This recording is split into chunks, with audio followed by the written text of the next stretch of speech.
中東戰事近日繼續升級，教宗良14世以中東戰事作為四旬期最後一個主日誦念三鐘經祈禱中發表講話嘅焦點。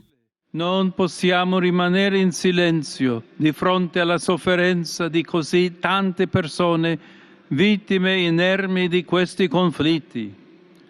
Ciò che li ferisce, ferisce l'intera umanità. La morte e il dolore provocati da queste guerre sono uno scandalo per tutta la famiglia umana e un grido al cospetto di Dio。為此，教宗呼籲在場所有信友堅定不移咁為呢啲地區以及世界上所有急需和平嘅地區祈禱。此外，為基督徒嚟講，最重要嘅一個星期即將到嚟，教宗亦提及聖週所帶嚟嘅意義。Gli eventi della passione del Signore, l'ingresso a Gerusalemme, l'ultima cena, il processo, la crocifissione, la sepoltura.Per coglierne il senso più autentico e aprirci al dono di grazia che racchiudono。